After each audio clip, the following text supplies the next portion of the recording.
وہ چائنا جس نے نہ جانے اور کچھ کیا ہوا تھا، اب وہاں کے رولرز کو مسجدوں میں آ کر امام سے دعا کی درخواست کرنی پڑی اس کورونا وائرس کے بعد۔ یہ حالات ہمیشہ نہیں رہیں گے۔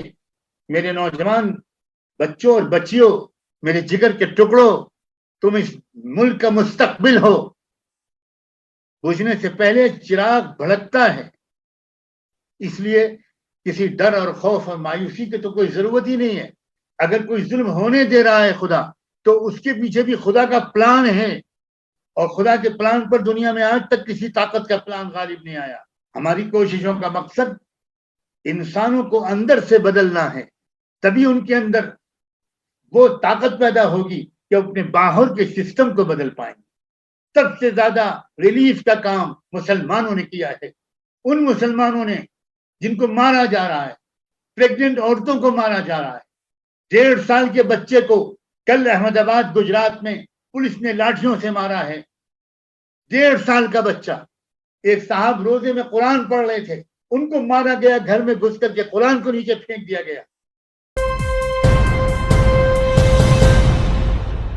یہ جو ان کا کیریکٹر ہے، اب تک انہوں نے چھپائے رکھا تھا ہندو مسلم کے نام سے، اور بہت سے ہمارے نان مسلم لوگ یہ سمجھے ہوئے تھے کہ اصل میں یہ جو برہمنیکل سوشل آرڈر کے لیے کام کرنے والی آرگنائزیشنز ہیں اور ان کے اشاروں پر کام کرنے والی یہ جو حکومتیں ہیں، یہ صرف مسلمانوں کے دشمن ہیں۔ یہ جو کورونا وائرس کی وجہ سے جو لاک ڈاؤن لگا، اس لاک ڈاؤن کے یہ جو پازیٹیو ایسپیکٹ ہے، اس نے اس بات کو صاف صاف بیان کر دیا کہ یہ غلط تھا پرسپشن کی یہ صرف مسلمانوں کے دشمن ہے۔ یہ مزدوروں کے بھی دشمن ہیں، یہ کسانوں کے دشمن ہیں، یہ او بی سیز کے دشمن ہیں، یہ ایس سی ایس ٹیز کے دشمن ہیں، یہ غریبوں کے دشمن ہیں، یہ لاچاروں کے دشمن ہیں، یہ ان کی دشمن ہیں جو میجورٹی بناتے ہیں اس ملک کا۔ تو یہ مائنورٹیز کے دشمن نہیں ہیں، یہ اس ملک کی میجورٹی کے دشمن ہیں۔ اس ملک میں صرف مائنورٹیز یا ایک مائنورٹی مظلوم نہیں ہے، اس ملک کی میجورٹی مظلوم ہے۔ یہ بات جو میں 15-20 سال سے سمجھانے کی کوشش کر رہا ہوں، یہ بات اس کورونا وائرس نے اس قدر صاف کر دی ہے کہ اگر ذرا سا اشارہ ہمارے لیڈرز اس پہلو پر کرتے رہیں اور غریبوں کو سمجھائیں، مزدوروں کو سمجھائیں، ایس سی ایس ٹی کے لوگوں کو سمجھانے کی کوشش کو بڑھائیں، ٹرائبل کو بڑھائیں، سمجھائیں، لنگائٹس کو سمجھائیں، آدی واسیوں کو سمجھائیں، او بی سیز کو سمجھائیں، تو ان کی سمجھ میں پہلے سے مقابلے میں شاید زیادہ جلدی اور آسانی سے آئے گا۔ ہمیں تو کوشش کرنا ہمارا کام ہے، نتیجہ اس کائنات کے مالک نے اپنے ہاتھ میں رکھا ہے۔ اب سوال یہ ہے کہ آخر اس مسئلے کا حل کیا ہے؟ دیکھیے، سب سے پہلے میں آپ سے عرض کرتا ہوں کہ اس کا حل سب سے پہلے قومی فیصلہ ہے اور مضبوط ارادہ ہے۔ قومی فیصلے ہمیشہ ظالم حکمرانوں کے فیصلوں پر غالب آئے ہیں۔ تاریخ کا میں مثال دوں، تاریخ کی میں مثالیں دوں، اس کے بجائے میں آپ سے پوچھتا ہوں اور ان ظالموں سے پوچھتا ہوں کہ مجھے تاریخ کی ایک مثال بتا دیں جس میں کسی قوم نے فیصلہ کر لیا ہو ظلم کے خلاف لڑائی لڑنے کا، اور پھر وہ قوم ہاری ہو اور وہ ظالم جیتے ہوں۔ ہاں، بالکل صحیح ہے کہ پہلے دن یہ ہار اور جیت کا فیصلہ نہیں ہوتا، قربانیاں دینی پڑتی ہیں، جمنا پڑتا ہے، ہمت کرنی پڑتی ہے، اپنے خلوص اور اپنے ایک نیتی کے ثبوت دینے پڑتے ہیں۔ خالی زبان یہ دعوے سے کام نہیں چلا کرتا۔ اس کے بعد وہ وقت آتا ہے، اور ضرور آتا ہے، ہر مظلوم قوم کے لیے آیا ہے اور ہر ظالم حکمراں کے لیے آیا ہے۔ پھر میں کہتا ہوں آپ سے کہ میں ان مثالوں کو بہت پیش کروں، اس کی اجازت وقت نہیں دیتا۔ میں جانتا ہوں، اور بہت ہی لارنڈڈ اسپیکرز یہاں موجود ہیں، ان کی بات اچھی بھرپور طریقے پر ہو جائے، یہ میری دلی خواہش ہے۔ خود ہٹلر کا نام ابھی لیا ہمارے سابق اسپیکر نے۔ میں ایک بات اور ایڈ کر دوں، انجام کیا ہوا ہٹلر کی تاناشاہی کا؟ کسی اور کی گولی کی ضرورت، کسی اور کو اس کے گولی مارنے کی ضرورت نہیں پڑی، اس نے خود سوسائڈ کیا تھا۔ اس نے خودکشی کی تھی، مارا تھا اپنے آپ کو. اس فرسٹریشن کا اندازہ کیجیے، اس ناکامی اور اس ناکامی کی وجہ سے پیدا ہونے والے فرسٹریشن کا اندازہ کیجیے، جس نے ہٹلر کو اس ایکسٹریم اسٹیپ کے اٹھانے پر مجبور کر دیا. اور بتائیے کون سا تاناشاہ ہے جو کامیاب رہا؟ کیا میسولینی کامیاب رہا تھا؟ کیا ہلاکو اور چنگیز کامیاب رہے تھے؟ کیا منگول کامیاب رہے تھے؟ یاد رکھیے، جب ظلم حد سے آگے بڑھ جاتا ہے اور ایک مقابلے میں ایک قوم کھڑی ہوتی ہے، چاہے اس کی تعداد کم ہو، چاہے اس کے پاس ریسورسز کم ہو، لیکن ڈٹرمنیشن ہو، کمٹمنٹ اور ڈیڈیکیشن ہو، اصولوں کے ساتھ وفاداری ہو، ڈسپلن ہو، تو پھر وہی قوم کامیاب ہو کر رہتی ہے، وہی گروہ کامیاب ہو کر رہتا ہے. ایک مضبوط ارادے کی ضرورت ہے. ہم دیکھتے ہیں کہ سوویت یونین جب قائم ہوا تو مذہبی آزادی چھین لی گئی. مذہبی آزادی چھیننے کے سلسلے میں وہ سب اسٹیپس وہاں اٹھائے گئے جو شاید آنے والے دنوں میں ہمارے ملک میں بھی اٹھائے جانے کی کوشش ہو. مسجدوں میں تالا ڈال دیا گیا، چرچز بند کر دیے گئے. مسجدوں اور چرچز کو شراب خانوں میں، پبس میں، بارس میں اور جانوروں کے باندھے جانے والے استبلوں میں کنورٹ کر دیا گیا. اذان، نماز سب بین کر دی گئی. ہمارے ملک میں بھی شروعات ہو گئی ہے، جگہ جگہ اذان پر پابندی لگائی جا رہی ہے. اور جب کہا جاتا ہے کہ بھئی یہ کس آرڈر کے ذریعے سے ہے، تو وہ کہتے ہیں ہمیں آدیش ہے اوپر سے. اچھا بھئی وہ دکھا تو دو وہ آدیش. تو کوئی ملک کا کلیکٹر میری معلومات کے مطابق آج تک کوئی لکھا ہوا آدیش نہیں دکھایا جا سکتا. تو یہ ایکسپیریمنٹ ہو رہے ہیں، یا قوم کے اندر اس غیرت اور مقابلے کی طاقت کو آزمایا جا رہا ہے، اس لیے کہ ان کو آگے چل کر جو کچھ کرنا ہے اس کے لیے وہ اس وقت پورے ملک کے ماحول کو بہت سازگار پا بھی رہے ہیں اور مزید بنا بھی رہے ہیں. تو سوویت یونین میں کیا ہوا اس وقت؟ بہت لوگوں نے بے شک تکلیفیں برداشت کی، لیکن کتنے سال؟ صرف 70 سال. آزادی کے بعد سے اب تک 70 سال تو ایسے گزر گئے جیسے وہ آزادی ہم کو کل ملی تھی، پرسوں ملی تھی. میرے خاندان میں کتنے لوگ ایسے موجود تھے جنہوں نے آزادی کی لڑائی دیکھی تھی اور اس میں حصہ لیا تھا. اور پھر 70 سال کے بعد سوویت یونین میں کیا ہوا؟ آج آپ یہ بات جان لیجئے کہ سوویت یونین میں وہاں کی گورنمنٹ چرچ سے مشورے کرتی ہے، چرچ کے لوگوں کی عزت کرتی ہے، چرچ کے لوگوں کا احترام کرتی ہے. ہر سال نئے نئے چرچز وہاں بن رہے ہیں. مسجدوں کو بھی کھول دیا گیا ہے. اس وقت رمضان میں تراویح کی نماز میں وہاں کچھ مسجدوں میں تو 10-10 ہزار، 5-5 ہزار، 15-15 ہزار لوگ جمع ہو رہے ہیں. وہ چائنا جس نے نہ جانے اور کچھ کیا ہوا تھا، اب وہاں کے رولرز کو مسجدوں میں آ کر امام سے دعا کی درخواست کرنی پڑی اس کورونا وائرس کے بعد. یہ حالات ہمیشہ نہیں رہیں گے.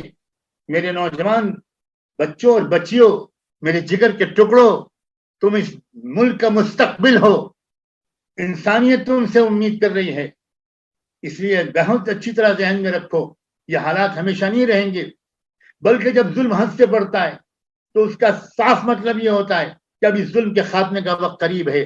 جب چراغ بھڑکنے لگتا ہے تو جو بچے نادان ہیں وہ تو نہیں سمجھ پاتے، لیکن بوڑھے لوگ، گھر میں بڑے لوگ سمجھ جاتے ہیں کہ یہ چراغ بجھنے والا ہے. بجھنے سے پہلے ایک بار وہ بھڑکتا ہے. اس اشارے کو سمجھنا، بجھنے سے پہلے چراغ بھڑکتا ہے. اس لیے کسی ڈر اور خوف اور مایوسی کی تو کوئی ضرورت ہی نہیں ہے، بلکہ پچھلے زمانے سے زیادہ امید قائم کرنے کا یہ زمانہ ہے. کاش کہ آپ لوگ میری اس بات پر یقین کرنے کی کوشش کرو. یہ ایک زبردست عالمی تبدیلی کا وقت ہے.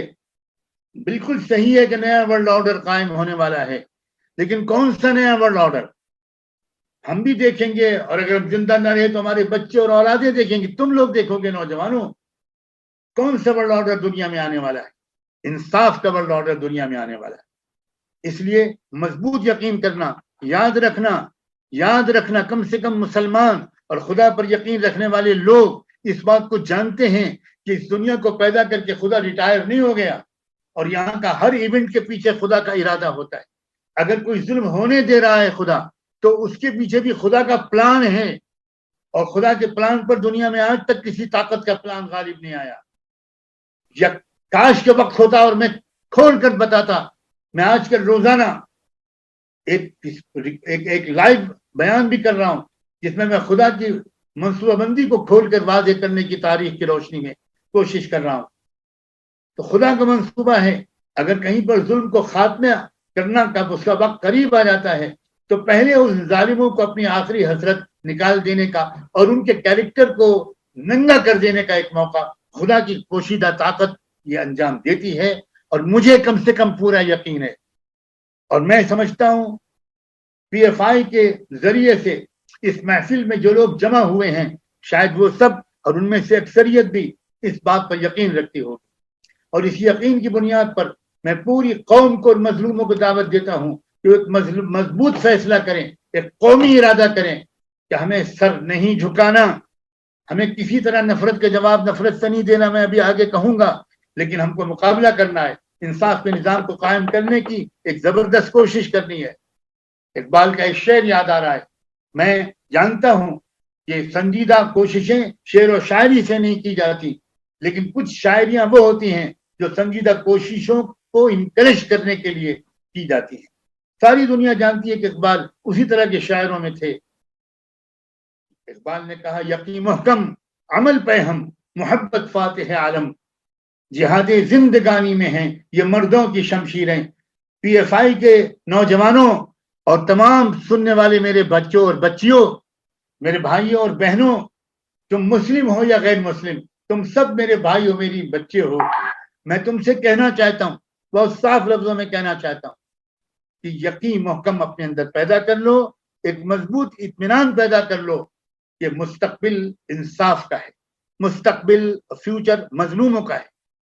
دوسری بات عمل پہ ہم, یعنی مسلسل جدوجہد, ایک کانسٹنٹلی چلنے والی ایفرٹ, کسی قیمت پر نہ رکنے والی کوشش. یہ کوشش سطح پر قبضہ کرنے کی ہرگز نہیں ہے, یہ کوشش صرف پولیٹیکل انقلاب اور تبدیلی لانے کی کوشش ہرگز نہیں ہے. پارٹیاں جو آ گئیں اور ان کی جگہ پر وہ آ جائیں, کیا فرق پڑے گا اس سے, اور پہلے کیا فرق پڑا ہے, اس سے کوئی فرق پڑنے والا نہیں کہ اس پارٹی کی جگہ پر اس پارٹی آ جائے. ہماری کوششوں کا مقصد انسانوں کو اندر سے بدلنا ہے, تبھی ان کے اندر وہ طاقت پیدا ہوگی کہ اپنے باہر کے سسٹم کو بدل پائیں. ویوستھا پریورتن کرنے سے پہلے اپنے اندرونی کیریکٹر میں پریورتن لانا انیواریہ ہے, ضروری ہے, لازم ہے. اور تیسری چیز اقبال نے کہی محبت فاتح عالم.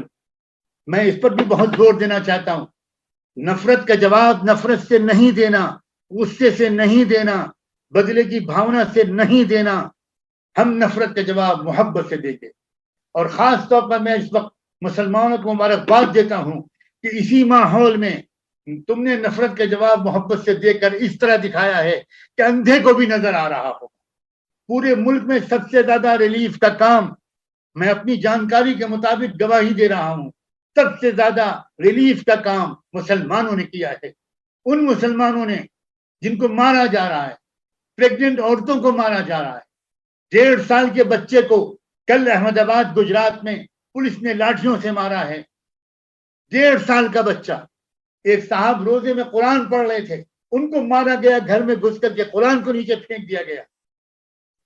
اس ماحول میں مسلمانوں نے دل کھول کر مدد کی ہے.